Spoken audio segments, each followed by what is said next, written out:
اعوذ باللہ السمیع العلیم من الشیطان الرجیم بسم اللہ الرحمن الرحیم یا بنی انہا ان تک مثقال حبۃ من خردل فتکن فی صخرۃ او فی السماوات او فی الارض یأت بہ اللہ ان اللہ لطیف خبیر یا بنی اقم الصلاۃ وأمر بالمعروف وانہا عن المنکر واصبر علی ما اصابک ان ذلک من عزم الامور ولا تصعر خدک للناس ولا تمش فی الارض مرحا ان اللہ لا يحب كل مختال فخور واقصد فی مشیک واغضض من صوتک ان انکر الاصوات لصوت الحمیر۔ حضرات محترم، سیدنا لقمان علیہ السلام نے جو اپنے بچے کو نصیحتیں کی یا جن باتوں پہ اپنے بچے کی تربیت کی ان کا تذکرہ ہو رہا ہے۔ آغاز میں 2 آیتوں میں اللہ نے لقمان کے متعلق یہ بات کہی کہ ہم نے انہیں دانائی اور حکمت دی تھی۔ انہوں نے سب سے پہلے اپنے بچے کو جو بات سکھلائی وہ یہ تھی کہ انشکر للہ، بیٹے ہر حالت میں اللہ کا شکر ادا کرنا۔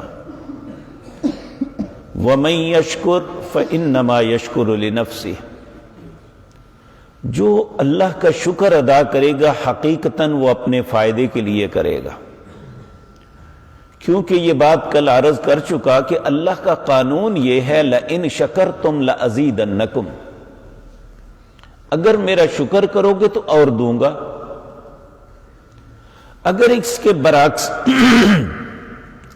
انسان اپنی ضد کرے یا اللہ کی نعمتوں پہ الٹا غلط کام کرے، مال دیا ہے تو مال کو غلط کام پہ صرف کرے، زبان دی ہے تو گالیاں بکے، آنکھیں دی ہیں تو خیانت کرے، کان سننے کے لیے دیے ہیں تو غلط باتیں سنے، یہ ساری انہی باتوں کو کفر کہتے ہیں۔ تو کہا اگر میری نعمتوں کا کفر کرو گے یعنی ان کا غلط استعمال کرو گے تو پھر ان عذابی لشدید، یاد رکھو میرا عذاب بڑا سخت ہے۔ اللہ ہم سب پہ رحم فرمائے، کیونکہ ہر آن ہم سے غلطیاں ہو رہی ہیں۔ آنکھ سے غلطی ہوتی ہے، کان سے ہوتی ہے، زبان سے ہوتی ہے، عمل سے ہوتی ہے۔ اللہ ہی ہے جو اپنی زمین پہ رہنے کا پھر بھی حق دے رہا ہے۔ اس کے بعد دوسری بات یہ کہی لقمان علیہ السلام نے کہ بیٹے کبھی اللہ کے ساتھ شرک نہ کرنا، کیونکہ یہ سب سے بڑا ظلم ہے۔ اب انسان کے ذہن میں آ سکتا ہے کہ ماں باپ اگر کسی بات کا حکم دیں تو اللہ نے ماننے کا حکم دیا ہے، یہاں اللہ ان کی بات کاٹ کے اپنی بات کرتے ہیں۔ کہا وَإِن جَاهَدَاكَ عَلَىٰ أَن تُشْرِكَ بِي مَا لَيْسَ لَكَ بِهِ عِلْمٍ فَلَا تُطِيعْهُمَا، اگر تمہارے ماں باپ اس بات پہ تمہیں آمادہ کریں کہ تم اللہ کے ساتھ کسی اور کو شریک بناؤ تو ان کی بات نہیں ماننی، شرک کے معاملے میں نہیں ماننی، ہاں دنیا کے معاملات میں ہمیشہ ان کی فرما برداری کرنی ہے۔ اب اللہ رب العزت ایک مرتبہ پھر سیدنا لقمان علیہ السلام کی طرف بات کو موڑتے ہیں۔ لقمان علیہ السلام نے جو بات کہی یہ ہم سب کے لیے بڑی غور طلب ہے، چاہے وہ چھوٹا سا بچہ ہے، چاہے وہ ہمارے محترم بزرگ ہیں، سب کے لیے، وہ جوان ہیں کوئی بھی، انہوں نے جو بات کہی تھی بڑی اہم ہے۔ اگر صرف ایک آیت پہ بندہ غور کر لینا، اس آیت پہ، تو انسان کی زندگی کے بہت سے معاملے اور قباحتوں سے وہ بچ سکتا ہے۔ وہ کیا ہے؟ انہوں نے اپنے بیٹے سے کہا یا بنیا، اے میرے پیارے بیٹے، انہا ان تک مثقال حبۃ من خردل، ایک ذرہ جو ہوتا ہے نا، یہ کسی ترازو میں تولا نہیں جا سکتا. دنیا میں سب سے حساس ترازو صراف کا، سنارے کا ہوتا ہے. یہ ذرہ جو ہے اس کے ترازو میں بھی ہو جائے تو تولا نہیں جا سکتا، اتنا ہلکا ہوتا ہے. تو کہا اے میرے پیارے بیٹے، انہا ان تک مسکال ذرۃ مسکال حبت، اللہ اکبر، مسکال حبت من خردل، ایک دانے کے برابر یا ایک ذرے کے برابر تم اچھا کام کرو یا برا، فتکن فی صخرۃ، وہ کسی پتھر کی چٹان کے نیچے گھس کے کر لو، او فی السماء، یا آسمان کی بلندیوں پہ جا کے کر لو، او فی الارض، یا زمین پہ کر لو، یأتی بہ اللہ، اللہ اس اچھے یا برے عمل کو لے آئے گا. اور سورۃ زلزال میں ہم پڑھتے ہیں فَمَن يَعْمَلْ مِثْقَالَ ذَرَّةٍ خَيْرًا يَرَهُ، ایک ذرے کے برابر بھی کوئی خیر اچھا کرے گا اللہ اسے بھی لائے گا. وَمَن يَعْمَلْ مِثْقَالَ ذَرَّةٍ شَرًّا يَرَهُ، جو ایک ذرے کے برابر برا کرے گا اللہ اس کو بھی لے آئے گا. تو یہ اتنی خوفناک بات ہے، اگر ہمارے ایک ایک ذرے کے برابر عمل کا حساب ہونا ہے تو بڑے اعمال ان کا کیا بنے گا. تو کہا یہ بات بیٹے یاد رکھنا، کوئی بھی کام کرنے سے پہلے وہ اچھا کر رہے ہو یا برا، یأتی بہ اللہ، اللہ اس کو لے آئے گا. ان اللہ لطیف خبیر، دنیا کے اندر باریک چیز کو دیکھنے کے لیے مائکروسکوپ ہوتا ہے. خوردبین اگر وہ ان ذرات کو دیکھنا ہو تو اس کے ذریعے دیکھتے ہیں، وہ بہت بڑا نظر آتا ہے تو انسان ویسے انسان کی آنکھ اسے نہیں دیکھ سکتی، وہ اتنا باریک ہوتا ہے. تو اللہ ان اللہ لطیف، اللہ بہت باریک بین ہے، اس خوردبین سے بھی زیادہ انسان کے اعمال کو دیکھ سکتا ہے. خبیر، اور اسے ہر چیز کی خبر ہے، اس سے ہماری زندگی کا کوئی عمل چھپا ہوا نہیں. ہمارے ذہنوں میں تصور ہے کون مجھے دیکھ رہا ہے. تو اللہ فرماتے ہیں یستخفون من الناس، تم لوگوں سے تو چھپ سکتے ہو یا اپنے آپ کو چھپا سکتے ہو، ولا یستخفون من اللہ، اللہ سے نہیں چھپ سکتے. وَهُوَ مَعَهُمْ إِذْ يُبَيِّتُونَ مَا لَا يَرْضَى مِنَ الْقَوْلِ، جب رات کے اندھیروں میں بھی تم کوئی پراپوگنڈا کرتے ہو، کوئی پلاننگ کرتے ہو یا کوئی عمل کرتے ہو، اللہ اس کو اس وقت تمہارے پاس ہوتا ہے. یعنی اللہ کا علم اتنا ہے کہ وہ ایسے ہی ہے جیسے تمہارے پاس ہے. تو اللہ مالک ہم پہ رحم فرمائے، ہمیں نیک کام کرنے کی توفیق عطا فرمائے. چوتھی بات لقمان علیہ السلام نے جو اپنے بیٹے کو سمجھائی، وہ بچوں ذرا غور سے سنو، کیونکہ انسان کے کردار کے لیے، اس کی نجات کے لیے یہ باتیں بہت ضروری ہیں. کہا یا بنیا، اے میرے پیارے بیٹے، اقم الصلاۃ، ہمیشہ نماز قائم کرنا، کیونکہ نماز ہی ایسی چیز ہے جو انسان کے کردار کو درست رکھ سکتی ہے.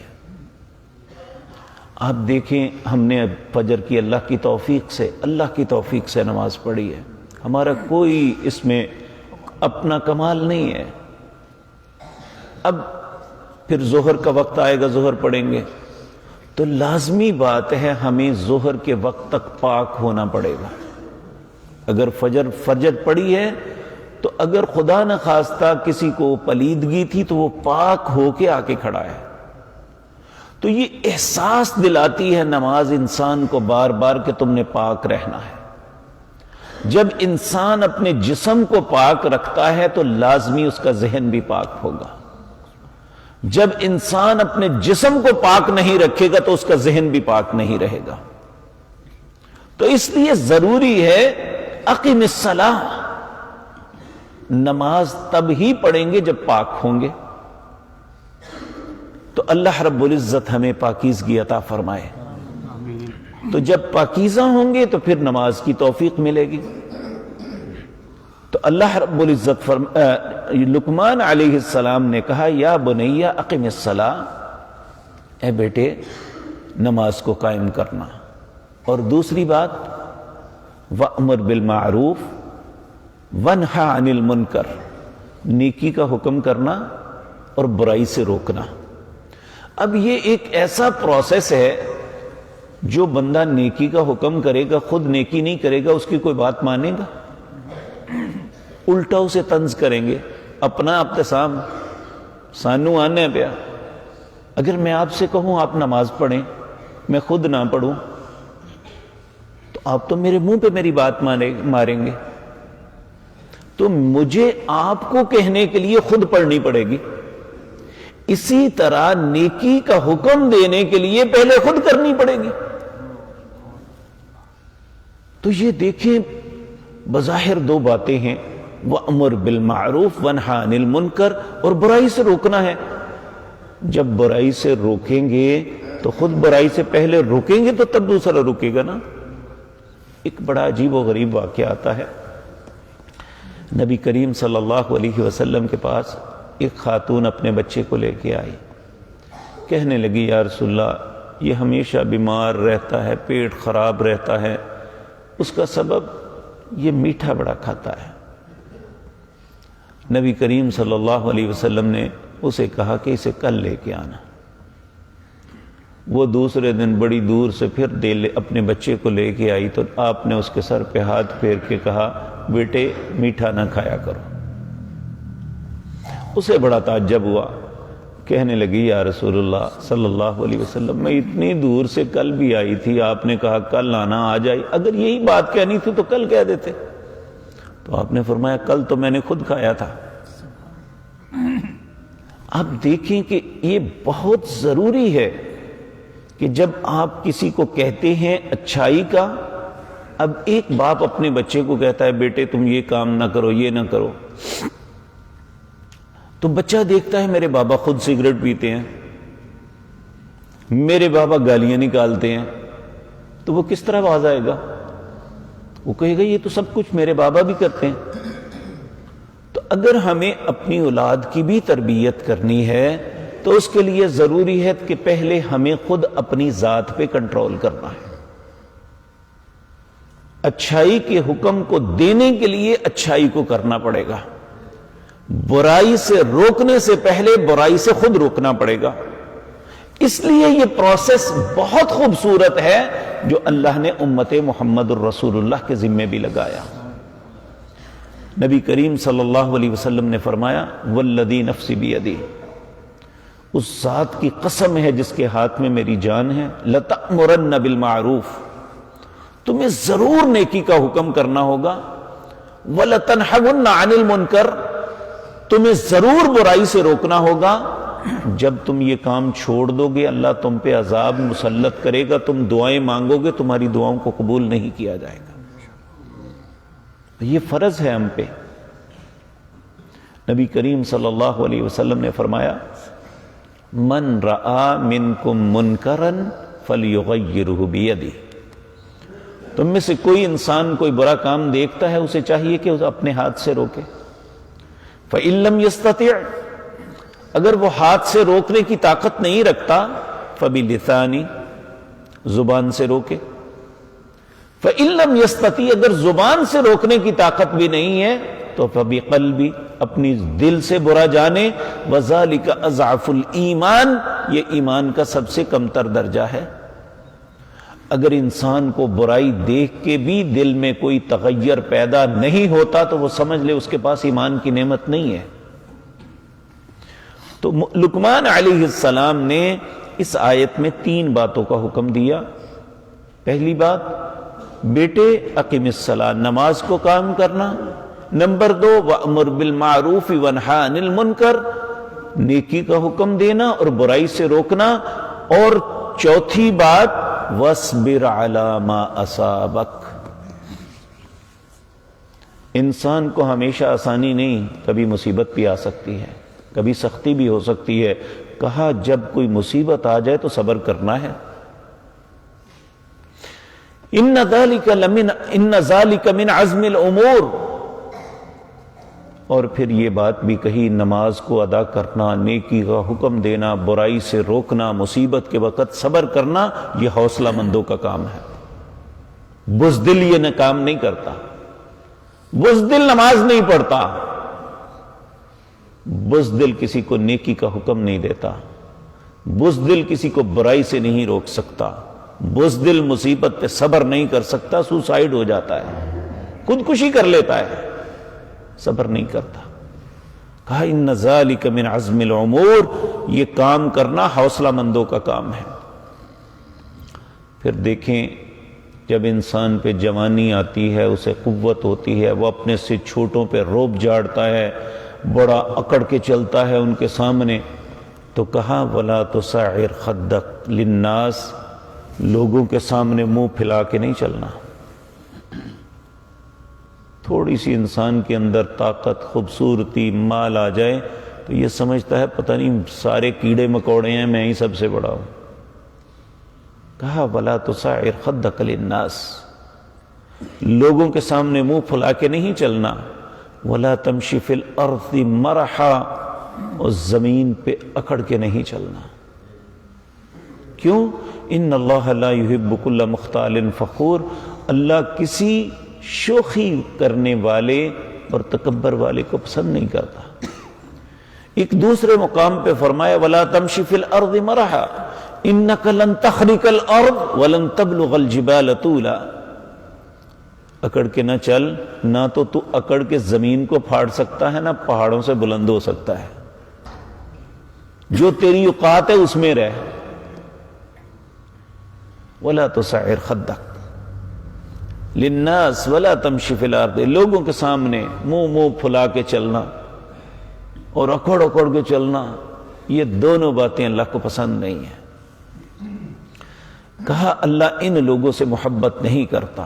پھر فرمایا وَقْصِدْ فِي مَشْيِكَ وَغْضُضْ مِنْ صَوْتِكَ، میانہ روی سے چل. نہ اس طرح کے کوئی بیمار چل رہا ہے تو نہ اس طرح کی اکڑ کے چل رہا ہے. جو شرافت کی چال ہے اس طرح چلو. وَغْضُضْ مِنْ صَوْتِكَ، جو بہت بلند بولتے ہیں نا، کہا اپنی آواز کو پست رکھنا. کیوں؟ ان انکر الاصوات لصوت الحمیر، سب سے بدترین آواز گدھے کی آواز ہے. کیوں؟ گدھا بڑا چیخ کے ہانکتا ہے. اسی لیے جب گدھا بولتا ہے تو کہا لا حول ولا قوت الا باللہ کہو، کیونکہ وہ شیطان کو دیکھ کے ایسا کرتا ہے. تو یہ چیخ کے بولنا یہ دراصل شیطان کے بولنے کی طرح ہے. یہاں یہ ایک بات ذہن میں رکھنا، یہ ہے باہم گفتگو کی بات، کہ وہاں باہم گفتگو کرتے ہوئے چیخ کے. اگر ایک مبلغ خطبہ دیتے ہوئے بلند آواز سے بات کرتا ہے تو یہ اللہ کے رسول کا طریقہ ہے اور اس کا آپ کا حکم ہے. اگر آپ کسی کو واعظ کرتے ہیں تو آپ ایسے کر لیتے ہیں تو یہ اس میں نہیں آتا. اس میں کون سی بات آتی ہے؟ جب ہم آپس میں باتیں کرتے تو زور سے بولیں. تو یہ بات کہا وَغْضُضْ مِنْ صَوْتِكَ، اپنی آواز کو آہستہ رکھنا. ان انکر الاصوات لصوت الحمیر، بے شک سب سے بری آواز گدھے کی آواز ہے. تو یہ ایسی نصیحتیں ہیں جو ہم میں سے ہر انسان کو ان پہ غور و فکر کرنا چاہیے اور اس پہ عمل کرنا چاہیے. ایک اچھا انسان بننے کے لیے، ایک اچھا مسلمان بننے کے لیے ان باتوں پہ عمل بہت ضروری ہے. اللہ مجھے اور آپ کو توفیق عطا فرمائے. اقول قولی ھذا واستغفر اللہ لی.